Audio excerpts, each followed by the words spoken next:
살결에 닿는 시트의 감촉이 비현실적이었다. 비단이었다. 평생 만져본 적 I will 없는 always be here 차갑고 for you. 매끄러운 감각.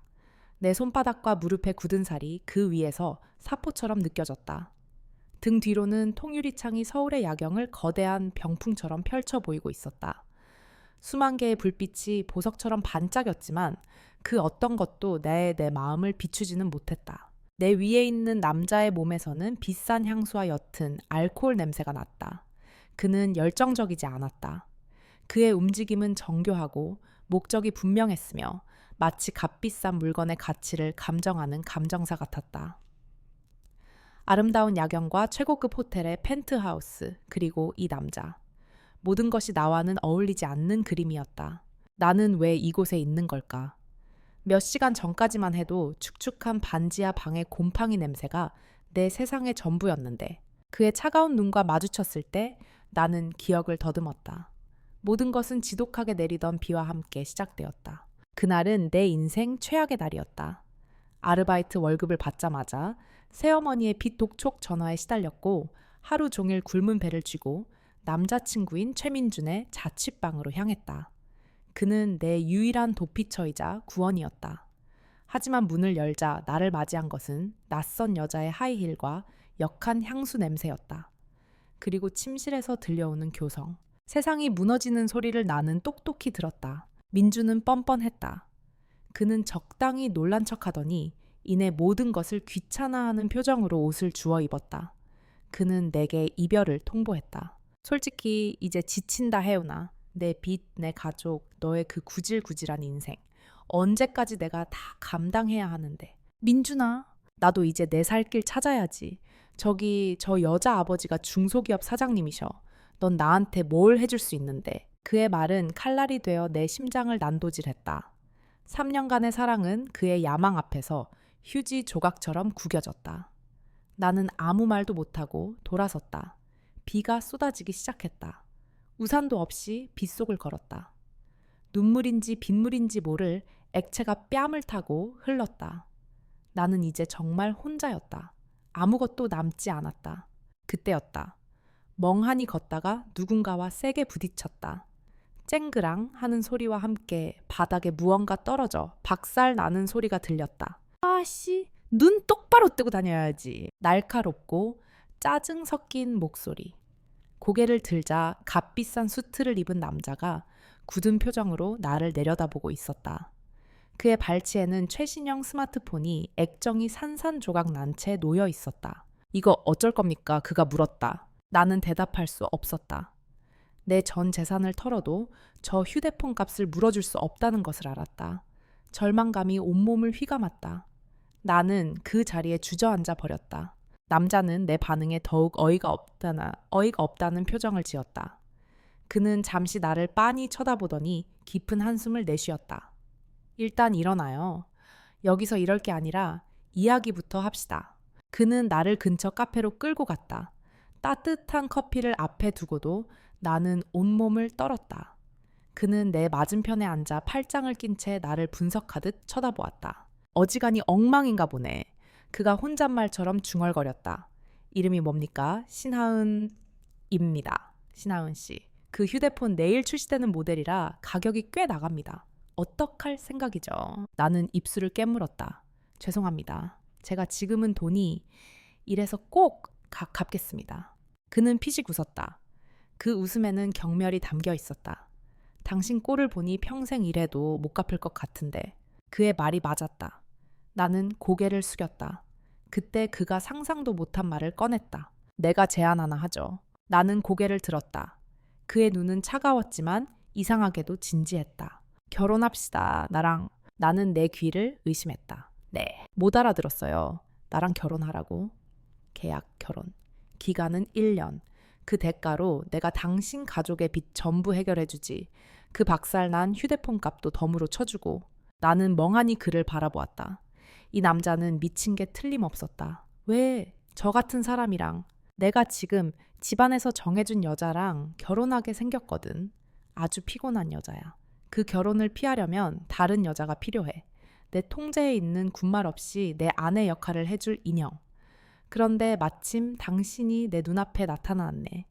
빚에 허덕이고 남자한테 차여서 갈 곳도 없고 나한테는 아주 완벽한 조건이야. 그의 말에는 한치의 온기도 없었다. 그는 철저히 나를 자신의 필요에 의한 도구로 보고 있었다. 하지만 이상하게도 그 노골적인 제안이 나에게는 유일한 동아줄처럼 느껴졌다. 민준에게 버림받고 빚더미에 깔려 죽기 직전인 내게 악마가 내민 손이었다. 나는 선택의 여지가 없었다. 알겠습니다. 목소리가 나오지 않아 나는 그저 고개를 끄덕였다. 그의 입가에 희미한 만족스러운 미소가 떠올랐다. 그는 자리에서 일어났다. 좋아. 그럼 계약 성립의 증표부터 받아야겠지. 따라와요. 그가 나를 데려간 곳은 바로 이 호텔의 펜트하우스였다. 다시 현재. 나는 그의 무게를 느끼며 눈을 감았다. 그는 계약의 마지막 조항을 이행하듯 내 몸에 자신의 소유권을 각인하고 있었다. 이것은 사랑의 행위가 아니었다. 거래의 마침표였다. 그가 내 귓가에 속삭였다. 그의 목소리는 야경처럼 화려하고 얼음처럼 차가웠다. 이제부터 1년 동안 신하은 당신은 내 겁니다. 내 허락 없이는 울지도 웃지도 도망가지도 못해. 알겠습니까? 나는 대답 대신 비단 시트를 더욱 꽉 움켜쥐었다.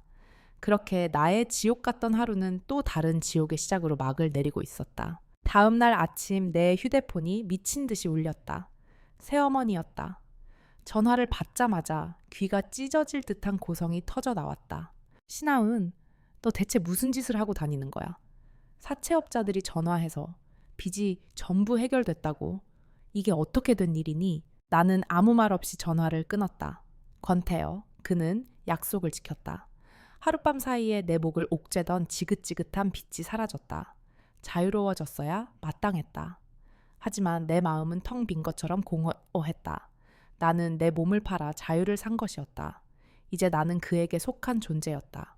오후가 되자 그의 비서라는 사람이 나를 찾아왔다. 검은색 정장을 반듯하게 차려입은 감정이라곤 없어 보이는 여자였다. 그녀는 나를 권태호의 펜트하우스로 안내했다. 현관문을 열자마자 숨이 턱 막혔다. 잡지 화보에서나 보던 지나치게 넓고 하얗고 텅 빈 공간. 바닥은 거울처럼 반짝이는 대리석이었고 가구는 최소한으로 배치되어 있었다. 사람 사는 집이라기보다는 거대한 미술관 로비 같았다. 내 낡은 여행 가방 하나가 그 공간 속에서 이질적인 점처럼 보였다. 집 안에는 그가 없었다. 나의 지긋한 가정부가 나와 나를 내가 지낼 방으로 안내했다. 그가 쓰는 침실과는 복도 반대편 끝에 있는 방이었다. 방은 내가 살던 반지하 전체보다 컸지만 호텔 방처럼 무미건조하고 개성이 없었다. 잠시 후 김 비서가 나를 거실로 불렀다. 그녀는 내 앞에 태블릿 PC 하나를 내려놓았다. 지금부터 사모님의 역할을 설명해 드리겠습니다. 그녀는 나를 사모님이라고 불렀지만 그 말투에는 존중이 아닌 업무적인 딱딱함만이 묻어 있었다. 화면에는 권태호 신하윤 결혼 계약 이행 매뉴얼이라는 제목이 떠 있었다.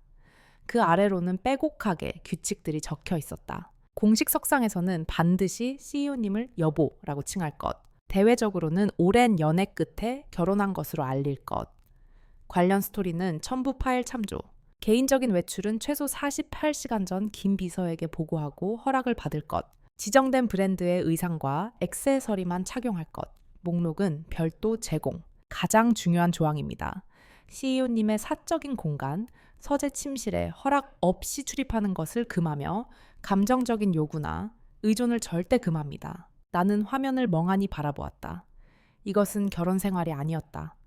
나는 권태허의 아내라는 배역을 맡은 배우였고 이것은 나의 대본이었다. 그렇게 나의 금빛 감옥에서의 생활이 시작되었다.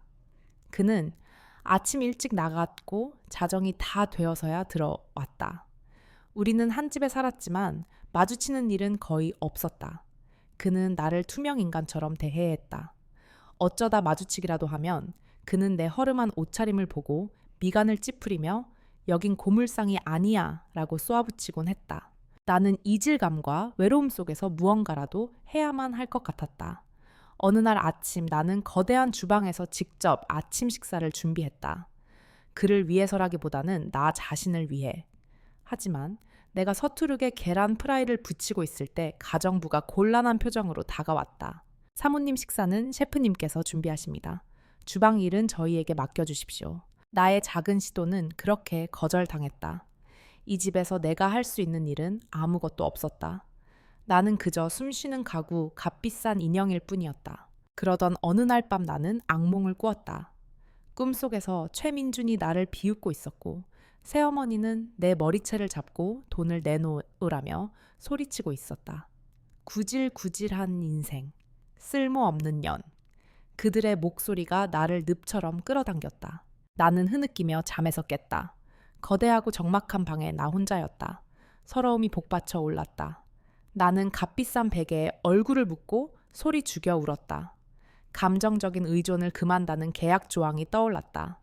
울음소리가 밖으로 새어 나갈까봐 두려웠다. 한참을 울었을까. 방문 밖에서 희미한 인기척이 느껴졌다. 누군가 내 방문 앞에 서 있는 것 같았다. 그일까 나는 숨을 죽였다. 문이 열리기를 바라는 마음과 제발 그냥 지나가 주기를 바라는 마음이 뒤섞였다. 잠시 후 발소리는 아무 일 없었다는 듯 멀어져 갔다. 그는 나를 외면했다. 그래, 그게 당연하지. 그게 우리의 계약이니까. 나는 차가운 절망감을 느끼며 다시 눈을 감았다. 다음 날 아침, 나는 퉁퉁 부은 눈으로 방을 나섰다. 어김없이 거대한 식탁에는 나 혼자였다. 내가 자리에 앉자 가정부가 따뜻한 국 한 그릇을 내 앞에 놓았다. 뽀얀 국물에 황태와 콩나물이 들어간 해장국이었다. 이건? 내가 의아하게 묻자 가정부가 조심스럽게 대답했다. CEO님께서 사모님 속이 안 좋아 보이실 수 있으니 특별히 준비하라고 아침 일찍 지시하셨습니다. 나는 순간 숟가락을 든 채 멈칫했다. 권태호가 어젯밤 내 울음소리를 들었던 걸까? 그는 들어오지 않았고 아는 척도 하지 않았다. 대신 이렇게 멀찍이서 다른 사람을 통해 투박한 방식으로 자신의 신경씀을 전달했다. 나는 뜨거운 국을 한 숟가락 떠서 입에 넣어두었다. 따뜻한 온기가 식도를 타고 내려가 차갑게 얼어붙어 있던 속을 녹여주었다. 눈물이 핑 돌았다. 이것은 동정도 애정도 아니었다. 어쩌면 변덕이었을지도 모른다. 하지만 이 얼음 같은 성 안에서 내가 처음으로 느낀 아주 작고 희미한 온기였다. 황태 해장국에 담긴 희미한 온기는 그날 하루뿐이었다. 다음 날부터 권태호는 다시 얼음 같은 CEO로 돌아왔고 나는 그의 집에서 숨쉬는 그림자로 돌아갔다. 우리의 관계를 규정하는 것은 오직 김비서가 보내오는 빽빽한 일정표뿐이었다. 그리고 며칠 뒤 나의 첫 번째 임무가 주어졌다. 오늘 저녁 JK그룹의 자선 갈라가 있습니다. 김비서가 무표정한 얼굴로 통보했다. 권태호 대표님의 아내로서 대외적으로 첫 선을 보이는 자리입니다. 한 치의 오차도 없어야 합니다. 그녀의 말은 지시가 아닌 명령이었다. 오후가 되자 집으로 스타일리스트와 메이크업 아티스트 팀이 들이닥쳤다. 그들은 나를 마네킹처럼 여기저기 돌려쓰고 머리부터 발끝까지 뜯어고치기 시작했다. 피부가 너무 건조하시네요. 손에 굳은 살이, 어깨선이 좀 더 드러나는 드레스가 좋겠습니다. 그들은 나에 대해 말했지만 내게 말을 걸지는 않았다. 나는 그들의 손길에 내 몸을 맡긴 채 영혼 없는 인형이 된 기분이었다. 몇 시간이 흐른 후 그들이 거울 앞에 나를 세웠다. 거울 속에는 낯선 여자가 서 있었다. 밤하늘처럼 짙은 남색 실크 드레스를 입고 목에는 다이아몬드 목걸이가 별처럼 빛나고 있었다. 헝클어진 머리는 우아하게 말아 올렸고 피곤에 절어있던 얼굴은 정교한 화장으로 완벽하게 가려져 있었다. 아름다웠다. 하지만 그건 내가 아니었다. 신하은이라는 여자의 껍데기 위에 권태호의 아내라는 비싼 옷을 입혀놓은 것뿐이었다. 권태호는 나를 보고는 위아래로 한번 훑어볼 뿐이었다. 그는 만족스럽다는 듯 혹은 불합격은 아니라는 듯 짧게 고개를 끄덕였다. 볼만하군. 그게 전부였다. 칭찬이 아닌 평가였다. 갈라가 열리는 호텔 연회장은 다른 세상이었다. 눈부신 샹들리에 흐르는 클래식 음악 명품으로 온몸을 휘감은 사람들. 나는 그의 팔짱을 낀 채 입기에는 연습한 미소를 걸고 로봇처럼 걸었다. 그는 수많은 사람들과 인사를 나누고 능숙하게 비즈니스 대화를 이어갔다. 나는 그의 옆에서 그저 고개를 끄덕이는 예쁜 장식품이었다. 그가 잠시 중요한 손님과 단둘이 이야기를 나누겠다며 자리를 비운 순간 나는 홀로 남겨졌다. 불안감에 나는 구석에 있는 기둥 뒤로 몸을 숨겼다. 그때 내 평생 다시는 듣고 싶지 않았던 목소리가 등 뒤에서 들려왔다. 신하은, 네가 어떻게 이런 곳에 있어? 최민준이었다. 그의 옆에는 화려하게 차려입은 그가 말했던 중소기업 사장님의 딸이 팔짱을 끼고 있었다. 그들의 눈은 경악과 경멸로 가득 차 내 머리부터 발끝까지 훑어내렸다. 여기서 서빙이라도 하는 거야. 민준이 비아냥거렸다. 그의 여자친구가 거들었다. 어머, 입고 있는 드레스 좀 봐. 이런 비싼 걸 어떻게 구했대? 혹시 새로 스폰서라도 구한 거야? 스폰서. 그 더러운 단어가 내 귓전을 파고들었다. 피가 거꾸로 솟는 것 같았다. 주변 사람들이 우리 쪽을 힐끔거렸다. 수치심에 얼굴이 불타올랐다. 나는 아무 말도 못하고 입술만 깨물었다. 내 초라한 과거와 현재가 발가벗겨진 채 조롱당하고 있었다. 바로 그 순간이었다. 소란스럽군. 얼음장처럼 차가운 목소리. 권태호였다. 그는 어느새 내 옆에 다가와 있었다. 그의 시선은 나를 향하지 않았다. 그는 오직 민준을 벌레를 보는 듯한 눈으로 쳐다보고 있었다. 민준은 그가 누구인지 모른 채 허세를 부리며 대꾸했다. 누구신데 참견이시죠? 권태호는 대답 대신 민준의 가슴에 달린 명찰을 흘깃 보았다. 최민준 사무물산 들어본 적 없는 회사로군. 그의 말투는 조용했지만 그 안에 담긴 오만함은 민준의 얼굴을 굳게 만들었다. 그리고 그는 내 허리를 강하게 감아 자신의 쪽으로 끌어당겼다. 그의 단단한 팔이 나를 보호하듯 감쌌다. 그는 민준을 향해 나지막이 하지만 연 회장 전체가 들을 수 있을 만큼 또렷하게 말했다. 내 아내에게 무슨 볼일이라도 내 아내. 그 단어에 민준과 그의 여자친구의 얼굴이 하얗게 질렸다. 그제야 그들은 내 옆에 서 있는 남자가 누구인지 깨달았다. 이 나라 재계의 황태자 권태호라는 사실을. 권태호의 경고는 끝나지 않았다. 그의 목소리는 더욱 낮고 위협적으로 변했다. 다시는 내 아내에게 함부로 짓거리지 않는 게 좋을 거야. 네가 다니는 그 작은 회사가 내일 아침에도 존재하고 싶다면. 그것은 완벽한 협박이었다. 민주는 사색이 되어 허리를 굽혔다. 죄송합니다. 제가 사람을 미처 알아보지 못하고 죄송합니다. 그는 여자친구의 손을 끌고 쥐새끼처럼 도망쳤다. 소동이 끝나자 권태호는 나를 감싸던 팔을 풀었다. 그의 얼굴에는 어떤 감정도 없었다. 그는 오히려 짜증 섞인 목소리로 말했다. 내 옆에 딱 붙어 있으라고 했을 텐데 쓸데없는 소란 만들지 마. 그는 나를 질책하고는 아무 일도 없었다는 듯 다시 앞으로 걸어갔다. 나는 그 자리에 잠시 서 있었다. 그의 행동은 나를 위한 것이 아니었다. 자신의 소유물에 흠집이 나는 것을 용납할 수 없었던 것뿐이다. 머리로는 알고 있었다. 하지만 나를 내 아내라고 부르던 그의 단호한 목소리, 나를 위해 처음으로 세상에 맞서주던 그의 모습, 그것이 비록 거짓이고 영이일지라도 내 심장은 지금껏 느껴보지 못한 이상한 감각에 거세게 흔들리고 있었다. 계약의 대가로 받은 너무나도 실감나는 보호였다. 갈래서의 그날 밤 이후 권태호와 나 사이에 보이지 않는 벽이 조금 낮아진 것 같았다. 그는 여전히 차갑고 무뚝뚝했지만 더 이상 나를 완전한 투명 인간으로 대하지는 않았다. 가끔 식탁에서 신문을 읽다가 내가 좋아하는 반찬 쪽으로 슬쩍 밀어주기도 했고, 내가 그린 스케치북을 보고는 쓸데없는 짓이라고 말하면서도 그 눈빛에는 아주 희미한 호기심이 스쳐 지나갔다. 나는 이 작은 변화에 희망을 걸지 않으려 애썼다. 그는 계약 상대일 뿐이었다. 그의 친절은 변덕이거나 혹은 자신의 소유물이 너무 망가져 보이지 않게 하려는 최소한의 관리일 뿐이라고 스스로에게 되뇌었다. 하지만 얼음장 같던 내 마음에 아주 작은 온기가 스며들고 있다는 사실을 부정할 수는 없었다. 그러다 그 전화 한 통이 걸려왔다. 새어머니였다.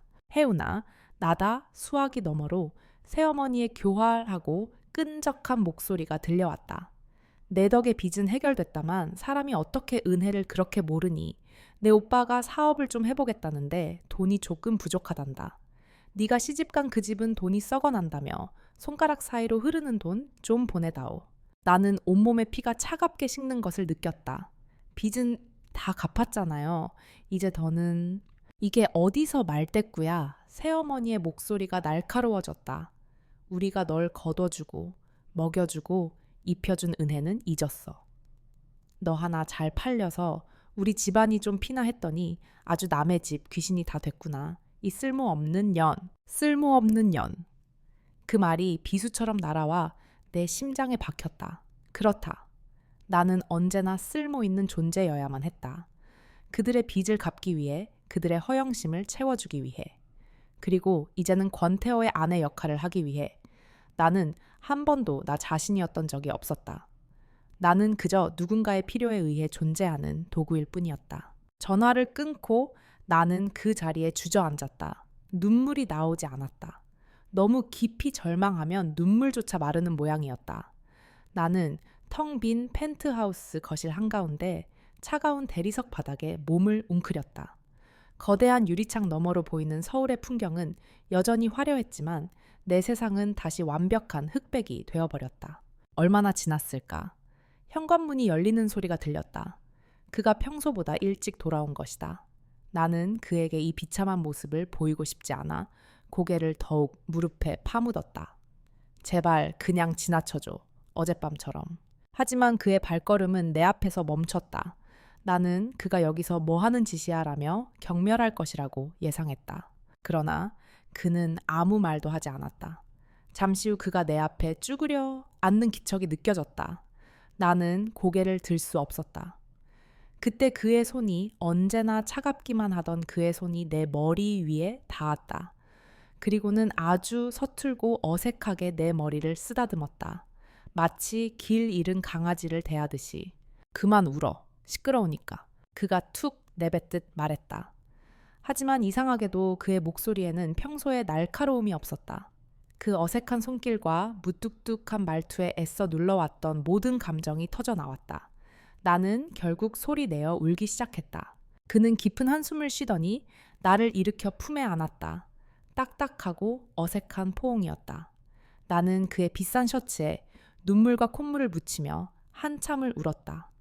그는 아무 말 없이 내가 진정될 때까지 그저 나를 안아주었다.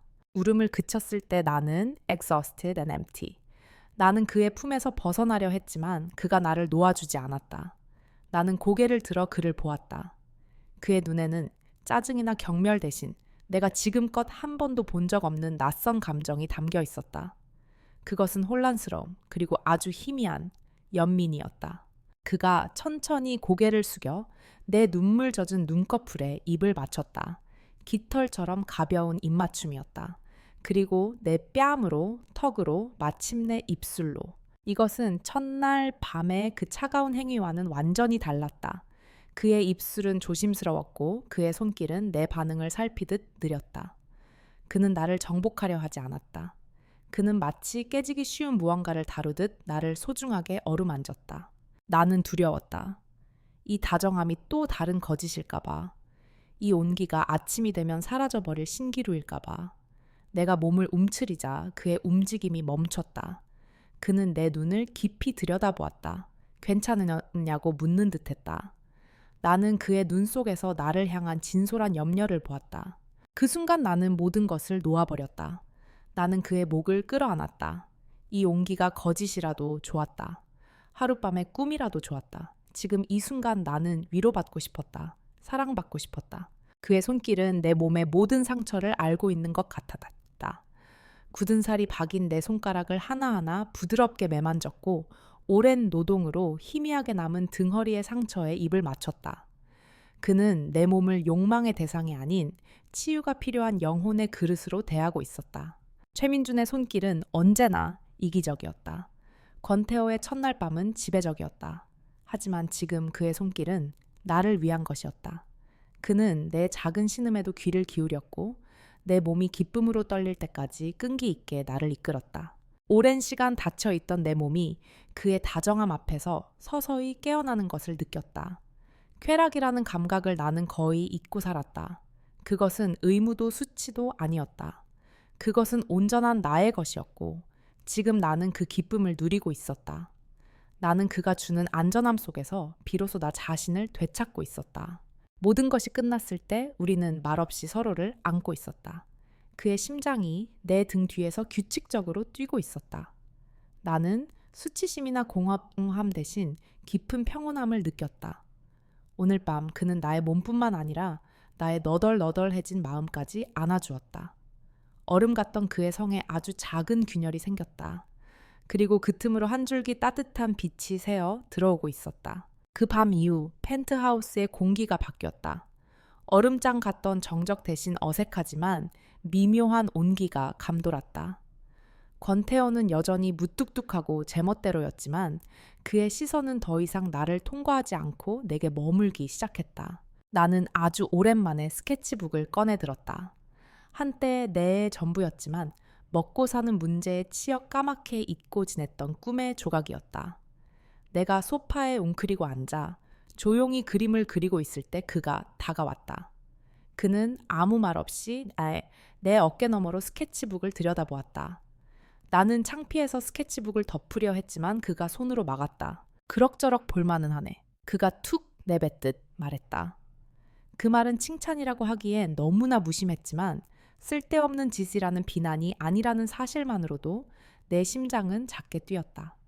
그는 처음으로 나의 세계를 권태호의 아내라는 역할 뒤에 숨겨진 신하은이라는 나의 작은 우주를 들여다보았다. 나는 그날 이후 그가 없을 때마다 더 열심히 그림을 그렸다.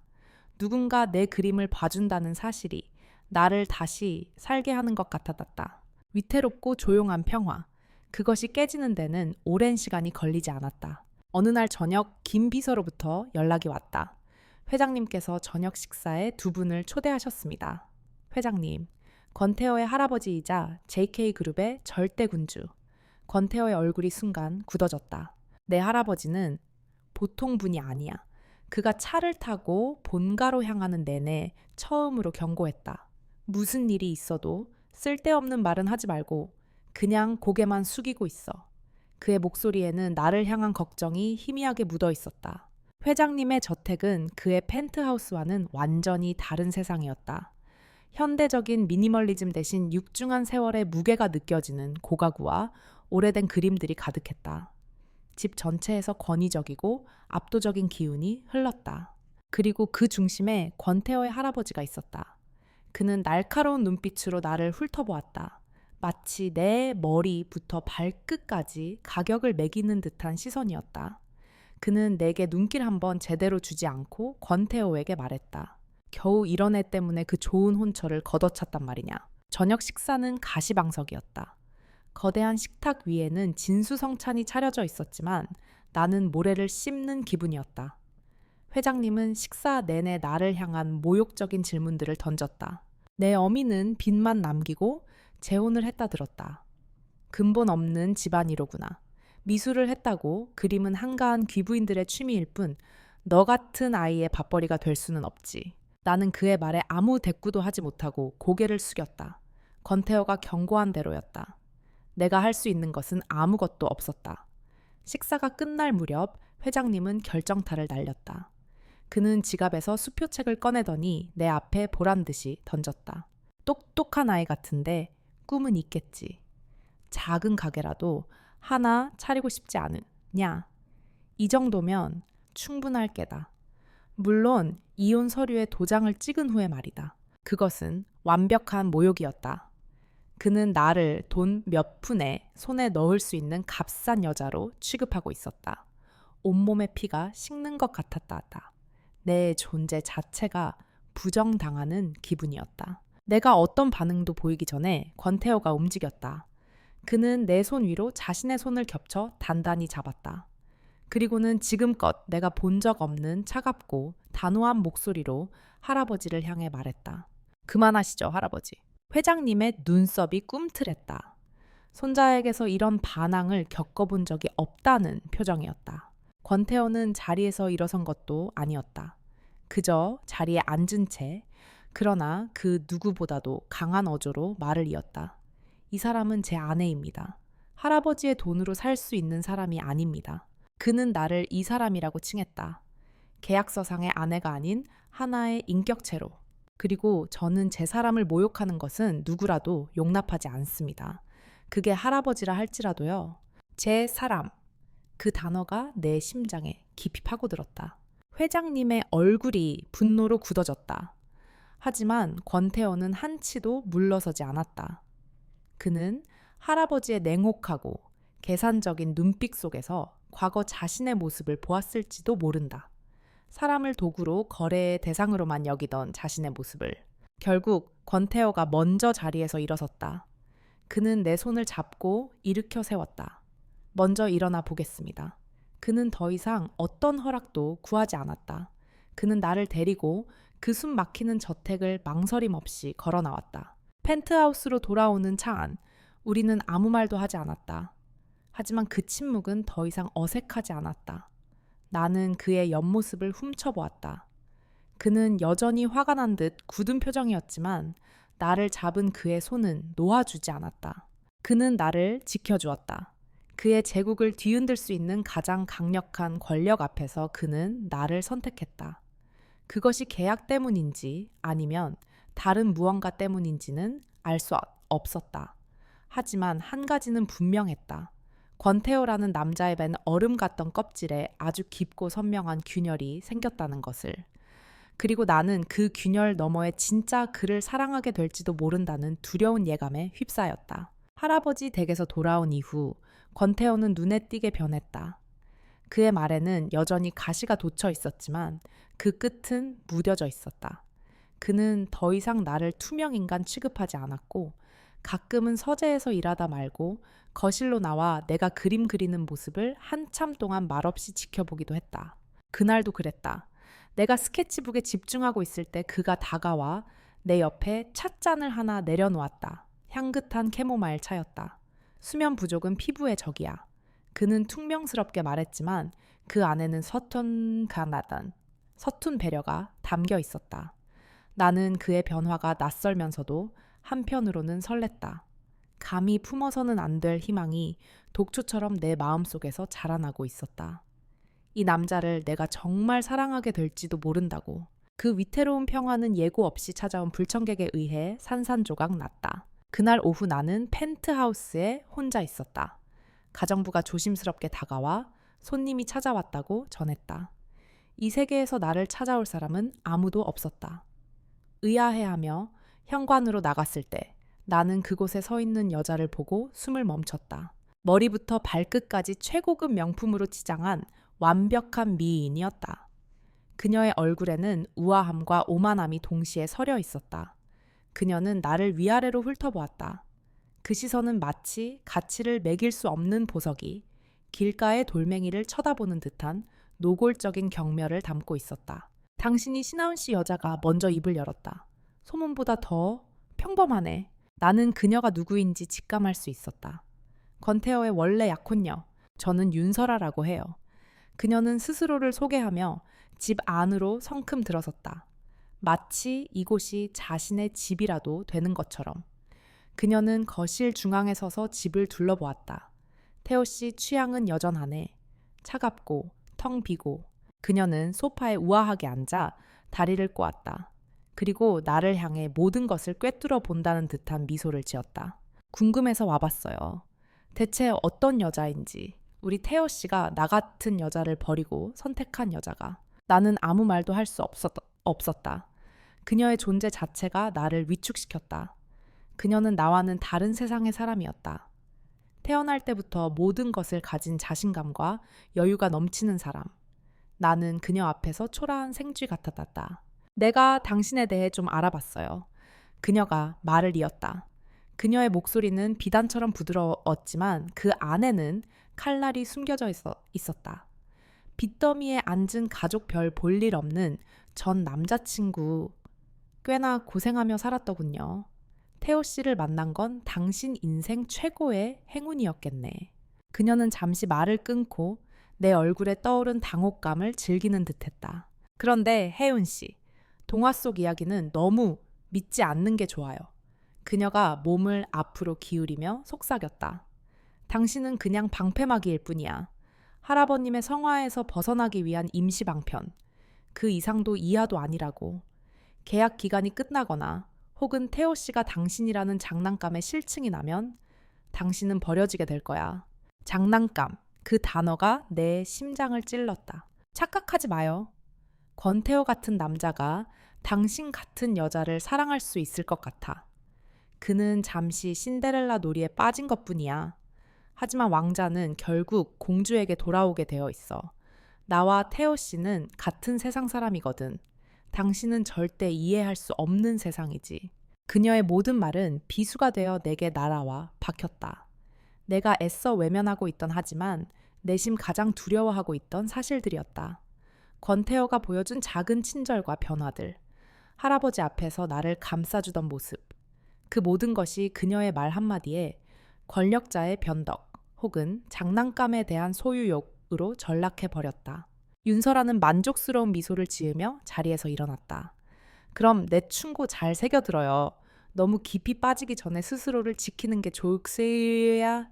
그녀는 내 어깨를 가볍게 두드리고는 왔을 때처럼 당당하게 펜트하우스를 떠났다. 그녀가 사라진 후에도 나는 한참 동안 그 자리에 서 있었다. 그녀의 값비싼 향수 냄새가 거실 공기에 독처럼 퍼져 있었다. 희망이라는 독초가 자라나던 내 마음은 그녀가 뿌린 더 강한 독에 의해 까맣게 타들어가는 것 같았다. 그날 밤 권태호가 돌아왔다. 그는 내 표정이 어두운 것을 보고는 미간을 찌푸렸다. 무슨 일 있어? 나는 차마 윤설아가 다녀갔다는 말을 할 수 없었다.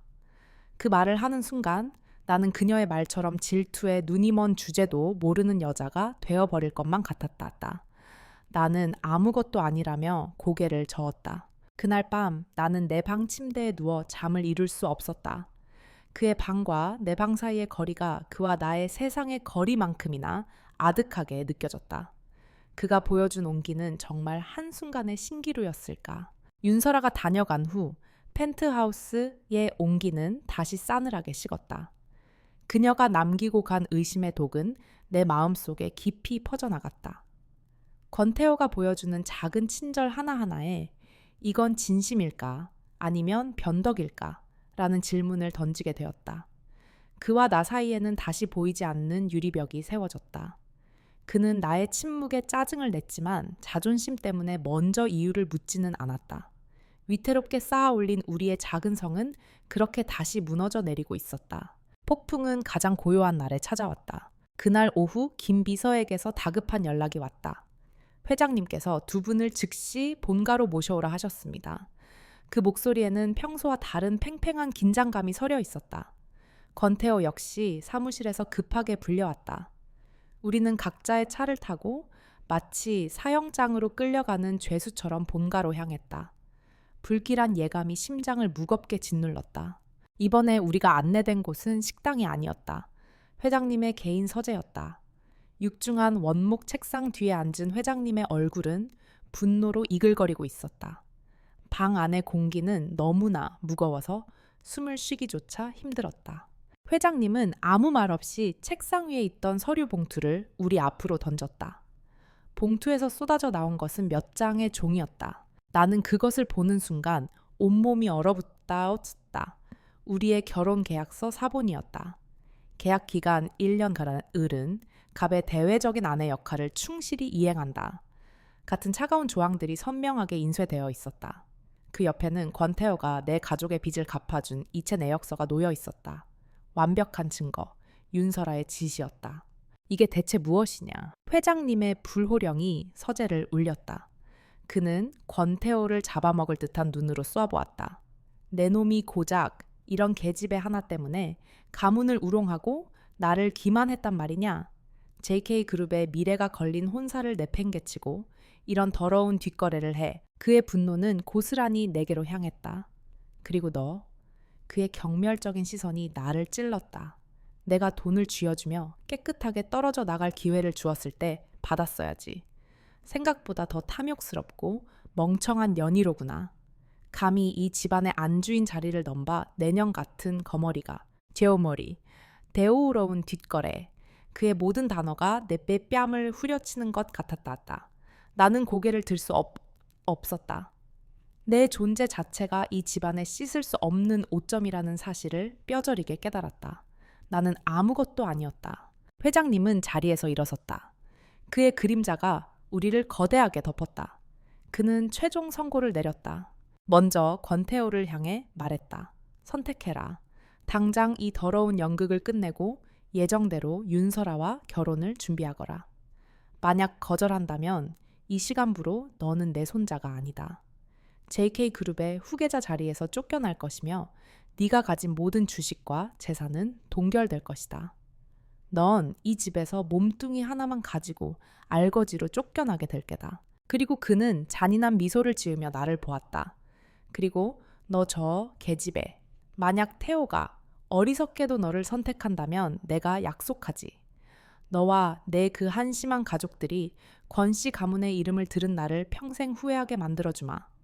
내 손자가 갚아준 빚보다 훨씬 더 큰 빚더미에 앉게 될 것이야.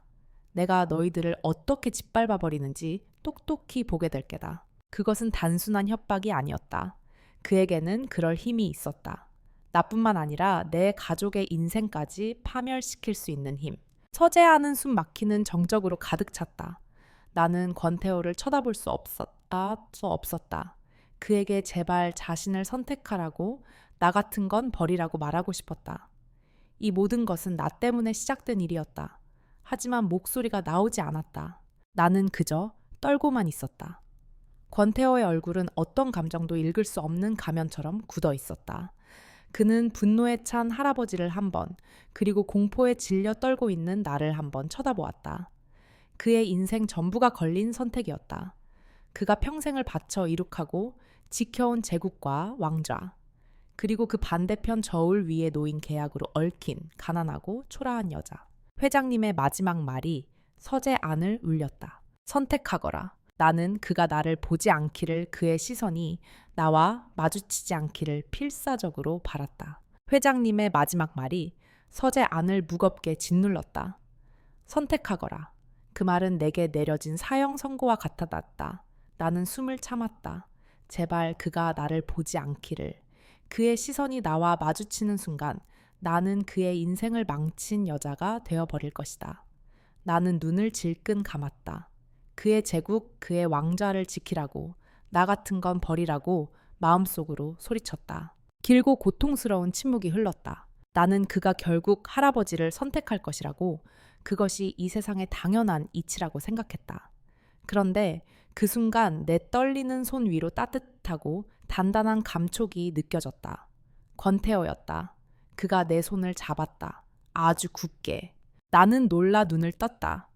그는 할아버지가 아닌 나를 보고 있었다. 그의 눈빛은 더 이상 혼란스럽지 않았다. 그 안에는 내가 처음 보는 확고한 결심이 담겨 있었다. 그는 나를 향해 아주 작게 하지만 내가 똑똑히 들을 수 있을 만큼 분명하게 속삭였다. 괜찮아, 신하은. 그 한마디에 세상의 모든 소음이 멎는 것 같았다. 그는 괜찮다고 했다. 그리고 그는 내 손을 잡은 채로 천천히 할아버지를 향해 돌아섰다. 그의 목소리는 놀라울 정도로 차분하고 단호했다. 저는 선택했습니다, 할아버지. 회장님의 눈이 번뜩였다. 이 결혼 연극으로 시작한 거 맞습니다. 할아버지께 거짓을 고한 제 잘못입니다. 그는 자신의 잘못을 깨끗하게 인정했다. 변명하지 않았다. 하지만 그는 잠시 말을 멈추고 잡고 있던 내 손에 더욱 힘을 주었다. 이 사람은 신하은은 더 이상 제 계약 상대가 아닙니다. 제 아내입니다. 제가 지켜야 할 제 사람입니다. 내 심장이 쿵하고 바닥으로 떨어졌다. 그가 나를 그의 사람이라고 했다. 그래서 저는 이 사람을 버리지 않겠습니다. 그의 선언에 회장님의 얼굴이 새하얗게 질렸다. 믿을 수 없다는 표정이었다. CEO 자리, 후계자 자리, JK그룹의 모든 것 전부 다 내려놓겠습니다. 할아버지의 손자로 살 수 없다면 그냥 한 남자로 살겠습니다. 신하은의 남편으로. 그의 마지막 말은 서재 안의 공기를 가르는 검처럼 날카로웠다. 강모마스다. 회장님은 잠시 말을 잃더니 이내 지팡이로 바닥을 내리치며 노발대발했다. 이 미친놈. 저 계집애 하나 때문에 내 인생을, 이 가문을 전부 내팽개치겠단 말이냐. 나는 내가 무슨 말을 듣고 있는지 믿을 수가 없었다. 권태호가, 그 오만하고 차갑던 남자가, 세상 모든 것을 가졌던 그 남자가 나를 위해 모든 것을 버리겠다고 했다. 나 같은 사람을 위해. 그는 더 이상 할아버지와 언쟁하지 않았다. 그는 그저 고개를 숙여 마지막 인사를 건넸다. 그동안 감사했습니다.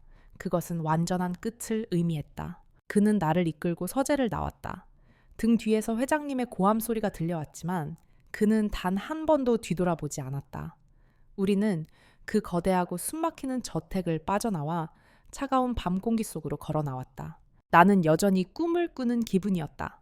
현실감이 없었다. 그가 이제 아무것도 가진 게 없다는 사실, 그리고 그 이유가 나라는 사실이 뒤늦게 파도처럼 밀려왔다. 죄책감이 내 목을 졸랐다. 태호 씨. 내가 떨리는 목소리로 그를 불렀다. 나 때문에 모든 걸. 그는 걸음을 멈추고 나를 돌아보았다. 그의 얼굴에는 후회나 절망 대신 이상할 정도로 평온한 미소가 걸려 있었다. 그가 내 뺨을 감쌌다. 내 탓이 아니야. 이건 내 선택이야. 그가 말했다. 평생을 꼭두각시처럼 살았어. 할아버지의 후계자로, JK그룹의 CEO로. 하지만 오늘 나는 처음으로 나 자신을 위해 선택했어. 너를. 그의 고백에 눈물이 터져 나왔다. 하지만 그것은 슬픔이나 죄책감의 눈물이 아니었다. 태어나서 처음 느껴보는 벅차오르는 감동과 사랑의 눈물이었다. 왕자가 나를 위해 왕관을 버렸다. 아니, 그는 왕관을 버림으로써 비로소 진짜 사람이 되었다. 이 남자가 나를 위해 자신의 세상을 버렸다. 그렇다면 이제 내가 그의 세상이 되어 주어야 한다. 더 이상 그에게 보호만 받는 연약한 존재로 남을 수는 없었다. 그가 나를 위해 싸웠듯 이제는 내가 그를 위해 싸울 차례였다. 나는 눈물을 닦았다. 그리고 그의 뺨을 감싼 그의 손 위로 내 손을 겹쳤다. 내 눈에는 더 이상 두려움이 없었다. 오직 그를 향한 사랑과 그를 지키겠다는 굳은 결심만이 존재했다. 게스. 내가 어떻게든 할게요. 내가 말했다. 당신이 모든 걸 잃게 두지 않을 거예요. 내가 지킬게요. 그는 내 눈을 보며 부드럽게 미소 지었다. 그 순간 우리는 더 이상 재벌 회장과 가난한 한 여자가 아니었다. 우리는 세상 모든 것을 잃었지만 서로라는 세상을 얻은 두 사람이었다. 권태호의 선택은 나를 구원했지만 동시에 우리를 벼랑 끝으로 내몰았다. 우리는 그날 밤 그의 화려한 펜트하우스가 아닌 시내의 작은 비즈니스 호텔에서 묵었다. JK그룹의 후계자는 하루아침에 모든 것을 잃은 남자가 되었다. 그는 쉴 새 없이 걸려오는 전화를 받으며 사태를 수습하려 애썼다. 그의 계좌는 동결되었고 법인카드는 정지되었다. 그는 스트레스로 지쳐 보였지만 후회하는 기색은 없었다. 그는 간간히 나를 보며 괜찮다는 듯 웃어주었다. 그의 미소를 볼 때마다 내 심장은 칼로 베이는 듯 아팠다. 이 모든 것이 나 때문이었다. 다음 날 아침 나는 잠든 그의 얼굴을 보며 결심했다. 그가 나를 위해 그의 세상을 버렸다면 이제는 내가 그를 위해 세상과 맞서 싸울 차례였다. 나는 더 이상 보호받기만 하는 연약한 신데렐라가 아니었다. 나 잠시 다녀올 곳이 있어요. 혼자서. 내가 단호하게 말하자 그는 불안한 눈으로 나를 붙잡았다. 어딜 가려고? 위험하지 않아요. 그냥 끝내야 할 일이 있어서 그래요. 나는 그의 손을 잡으며 그를 안심시켰다. 날 믿어줘요. 그는 잠시 망설이다 결국 고개를 끄덕였다. 나의 첫 번째 목적지는 나의 과거였다. 지긋지긋한 악연을 끊어내야만 나는 비로소 앞으로 나아갈 수 있었다. 나는 새어머니와 의붓오빠가 사는 집으로 향했다. 내가 나타나자 그들은 하이에나처럼 달려들었다. 이미 뉴스를 본 모양이었다. 이 미친년 네가 어떻게 우리 뒤통수를 칠 수 있어? 이제 우리 돈줄은 어떡하라고 의붓오빠가 소리쳤다. 새어머니는 바닥에 주저앉아 곡을 했다. 내가 너를 어떻게 키웠는데 은혜를 원수로 갚아. 나는 그들의 추한 모습을 차가운 눈으로 내려다보았다. 예전 같았으면 죄책감에 무너져 내렸을 것이다. 하지만 지금의 나는 달랐다. 착각하지 마세요. 내 목소리는 얼음처럼 차가웠다. 두 분의 돈줄은 처음부터 없었어요. 그건 내 피와 눈물이었지. 이제 끝이에요. 더 이상 두 분의 인생을 책임지지 않겠다고요. 이제부터는 두 분의 힘으로 직접 돈 벌어서 사세요. 그게 어른이잖아요. 나는 그 말을 끝으로 뒤돌아섰다. 등 뒤에서 온갖 욕설과 저주가 쏟아졌지만 나는 걸음을 멈추지 않았다. 집을 빠져나오는 순간 아주 오랫동안 내 어깨를 짓누르던 무거운 쇠사슬이 끊어지는 것을 느꼈다. 나는 비로소 자유로워졌다. 나의 두 번째 목적지는 나의 현재이자 미래였다. 나는 회장님의 비서에게 전화를 걸어 단독 면담을 요청했다. 권태호 씨의 미래에 관한 일입니다. 내 말에 비서는 잠시 후 회장님께서 시간을 내주셨다고 전했다. 나는 다시 그 거대하고 위압적인 저택으로 향했다. 어제와 같은 서재였지만 나는 더 이상 겁에 질린 생쥐가 아니었다. 회장님은 여전히 차가운 얼굴로 나를 맞았다. 돈을 받으러 왔느냐? 원하는 액수를 말해보거라. 그는 내가 돈 때문에 온 것이라고 확신하고 있었다. 나는 그의 책상 앞으로 다가가 깊이 고개를 숙였다. 회장님, 저는 돈을 원하러 온 것이 아닙니다. 나는 천천히 고개를 들고 그의 눈을 똑바로 마주 보았다. 저희 결혼이 계약으로 시작했다는 것, 회장님을 속였다는 것 모두 인정합니다. 정말 죄송합니다. 나는 진심으로 사과했다. 하지만 회장님께서는 모르시는 것이 있습니다. 저는 회장님의 손자를 사랑합니다. 회장님의 얼굴에 비웃음이 스쳐 지나갔다. 저는 그가 CEO이거나 후계자라서 사랑하는 것이 아닙니다. 나는 흔들림 없이 말을 이었다. 저는 서툴고 외롭고 하지만 누구보다 따뜻한 마음을 가진 권태호라는 남자를 사랑합니다. 회장님 앞에서는 늘 완벽한 후계자였을지 모르지만 제 앞에서는 가끔 아이처럼 웃기도 하는 그런 사람입니다. 나는 어젯밤 모든 것을 잃고도 오히려 편안해 보이던 그의 미소를 떠올렸다. 회장님께서는 손자에게서 모든 것을 빼앗으셨다고 생각하시겠지만 오히려 그에게 자유를 주셨습니다. 저는 어젯밤 평생 그렇게 행복하게 웃는 그를 처음 보았습니다. 나는 한 걸음 더 다가갔다. 저는 그를 포기하지 않을 겁니다. 그가 알거지가 되어도 상관없습니다. 제가 그림을 그려서라도, 제가 평생 일을 해서라도 그를 먹여 살릴 겁니다. 내 목소리는 떨리지 않았다. 그것은 나의 진심이었다. 제가 바라는 것은 단 하나입니다. 회장님의 손자가 한 사람의 남자로서 진정으로 행복해지는 모습을 그저 지켜봐 주십시오. 제발 그 아이의 행복을 더는 빼앗지 말아 주십시오. 나는 말을 마치고 다시 한번 깊이 고개를 숙였다. 서재 안에는 무거운 침묵이 흘렀다. 회장님은 아무 말도 하지 않았다. 그의 날카롭던 눈빛이 복잡하게 흔들리고 있었다. 그는 평생을 권력과 돈의 세계에서 살아왔을 것이다. 나처럼 아무것도 가지지 않은 여자가 보여주는 무모한 사랑과 희생은 그에게는 생소한 것이었을 터다. 나가보거라. 한참 만에 그가 지친 목소리로 말했다. 나는 그에게서 어떤 약속도 받지 못했다.